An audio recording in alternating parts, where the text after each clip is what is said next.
Hi, I'm Ray Tanzen, Product Manager here at Personas. In this video, we're going to go through the new user profile feature and how to work with it and what can be done with it. So let's start off on the mixer. So here on the touchscreen, if you go to the home menu, you can select user profiles, and this is going to open up your user profile screen. So here in the top left, you'll see the current user profile is the default administrator. I have a list of user profiles on the right, so my default administrator and my 10 user profiles. And I have my profile settings, and I can also log out. So with the user profiles, you have the default administrator, and this is a fixed user profile. You can't delete it, you can't change its permissions. This is just the default admin that has access to everything on the mixer. Now what you can do on this profile is set a password so you can prevent somebody from accessing all the features of the mixer if you chose to. So while I have default administrator selected, I can go into profile settings, and from here you can see I can change my avatar. I can assign a project and scene to be associated with it. I can also change my password or reset my profile if I just wanted to go back to all the default settings for that profile. When you are logged into an administrator profile, you can also set up all of the additional user profiles. Let's take a look at how that works. So I'm logged in as the default administrator. So I'm going to select a user profile, and I'm going to choose Profile Settings. So from here, I can change the name of the user profile. I can change the avatar. I can change the profile type. So right now it's a user profile. I could also change it to an administrator profile. Again, the administrator profile has access to everything. This just allows you to have an additional admin profile, maybe with a different password. I can edit the permissions of user profiles. I can set a level limit for how loud mixes can be turned up on the user profile, assign a default project and scene, and add a password. So with the user profiles, by default, every user profile is going to be locked out of some functions. So again, the admin profile has access to everything. A user profile has a base set of functions that you're going to be locked out of and not be able to access simply because you are a user level profile. Let's take a look at what those are. So I've got my user profile, and I'm going to go ahead and log into that profile. I haven't set up a password, so it didn't ask me for one. It just straight logged in. All right, so now that I'm logged into that user profile, let's take a look. If I go to my home screen, you'll see that the system menu has got a lock on it. I can't access that. And my audio routing has a lock on it. I can't access that. I also can't access my UCNet. You'll see when I push the button, I get a little indicator up here telling me it's locked. These are basic configuration settings where you would set up stuff like your user function buttons, your aux links modes. It's also where you would set up your IP address settings for your network, your digital patching. And so those are all things that are set up for only admin level users to be able to access and change. A standard user level profile is not going to have access to that. So let's go back into the user profiles. I'm going to log back into my default admin so I can show some additional things you can do with your user profiles.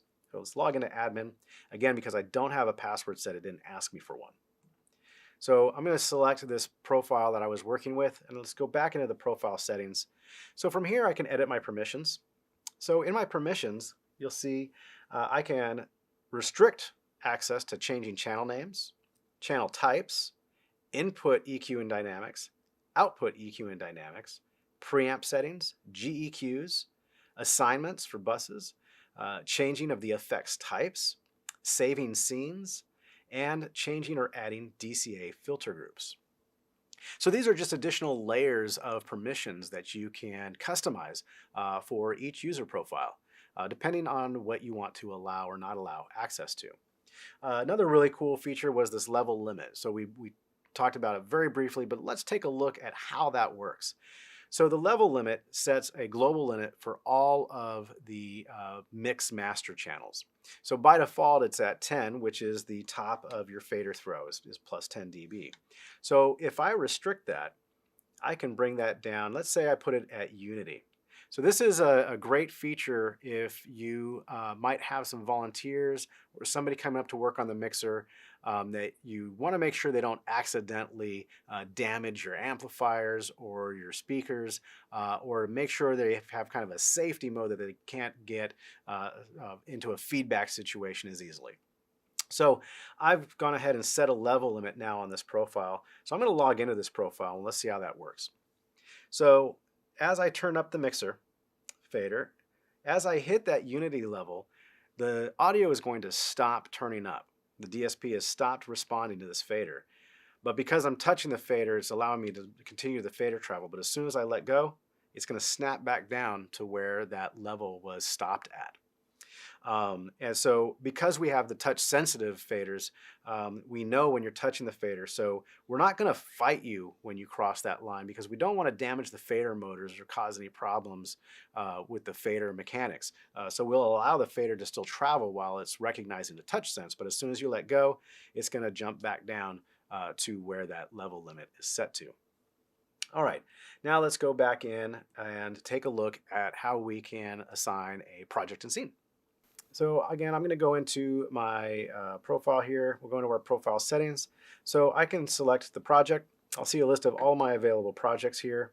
I choose one, and then I choose the scene of that project that I would like to associate with it. And now when I go back, you'll see I've got my project that's associated and my scene that is associated with that. While we're here, let's also set up a password. So I'm going to add a password. 1, 2, 3, 4, 5. Really difficult password. So now I've set up a password and a scene. So let's see how this works now when I go to log into this profile. So right now I'm in a default administrator. I'm going to log in to my profile. It's going to ask me for my password. 1, 2, 3, 4, 5. And then it's going to ask me if I would like to load the project and scene that's associated with this profile. So I can say yes, and it's going to load that scene and bring it up. Now that I am logged into a user profile, as a user, there are also some settings that I can adjust and tweak in my own profile. So if I go to my profile settings, I can change my avatar. And I can change my password. I can change the scene that's associated with it. But I can't rename it, and you'll see I can't change the permissions that are associated with it either. Only admin level profiles are able to access and change those settings. As the user, again, I can change my password, and as an administrator, I can also go back in and change the password. So if somebody changes their password and forgets it, the admin can come and log in, go back to that user's profile and reset and change the password. So that is the basics of how user profiles work. And that's how you work with them on the console itself. So now let's go over to UC Surface and take a look at how they work over there. So here in UC Surface, you'll want to go into your settings and you'll see a tab at the top for user profiles. In the user profiles, you have the list of all the profiles on the left, the settings here in the center, and the avatars you can choose when you're choosing a different avatar on the right. You can log out, you can reset, all the same things that you would do from the console are available right here in UC Surface. Another thing that you can do related to the user profiles is you can do a soft power off. And when you go to do a soft power off, you can choose to boot into the user profile screen. And what this will do is force the user who's powering the mixer on next to have to log into a profile before they can operate the mixer. So I'm going to go ahead and cancel that and get back to the console. All right, on the console, you also have that soft power off. It's just right here in the home menu. You go to soft power off. You can log out of the user profile, confirm the power off, and that will log you out. It will also do an auto save of all the mixer settings and then safely turn off all audio and power off the mixer, or prepare the mixer for power off from when you can hit the switch. Of course, the PreSonus Studio Live mixers are robust enough that you can hard power all day long and you'll be just fine. This just allows you the extra safety and option to be able to log out of the profile and when you power off, as well as confirm that you're doing that auto save of the current state of the mixer before you power off. So that's overview of how the user profiles work and some of the workflows for them. There's a lot of different possibilities that you can do of how to use them to fit your particular needs. So we encourage you to update your firmware if you haven't already and check out this awesome new feature.